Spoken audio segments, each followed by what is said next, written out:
In 1895, the richest 18-year-old girl in America was locked in her bedroom by her own mother and told she would not be allowed out until she agreed to marry a man she had never loved. Her name was Consuelo Vanderbilt. She was the only daughter of one of the wealthiest families America had ever produced. The Vanderbilts had built their empire on railroads and steamships. By 18, Consuelo had a wedding settlement worth, in modern money, nearly $100 million.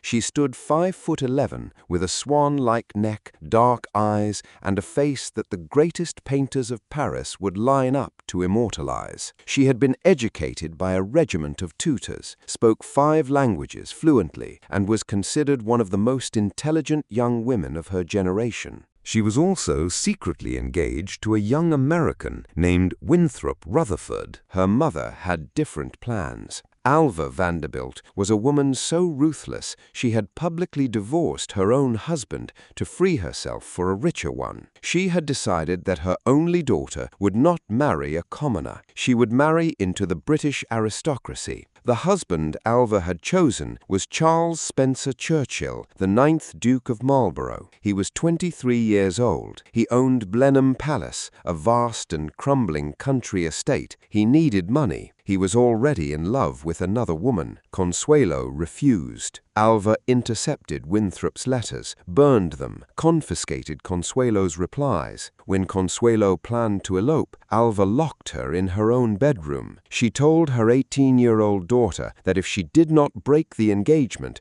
she would have Winthrop killed. Consuelo refused. So Alva tried one final move. She took to her bed. She claimed her heart was failing. She told her daughter that her stubbornness was killing her. Consuelo broke. On the morning of the 6th of November, 1895, in a private bedroom on Fifth Avenue, Consuelo Vanderbilt sat in her wedding lingerie alone, weeping. A footman had been posted at the door of my bedroom. Not even my governess was allowed in to comfort me, she later wrote. She had been crying for so many hours that by the time she arrived at St. Thomas's Church, the ceremony had to be delayed by 20 minutes to give her veil time to hide her swollen face. Outside, 25,000 people had gathered to watch her marry the Duke of Marlborough. She did not know it yet, but the very first thing her new husband would tell her, alone in the wedding carriage, would tell her exactly what kind of marriage she had just been sold into, and what he had been hiding from her on the other side of the Atlantic would not be revealed for another 25 years.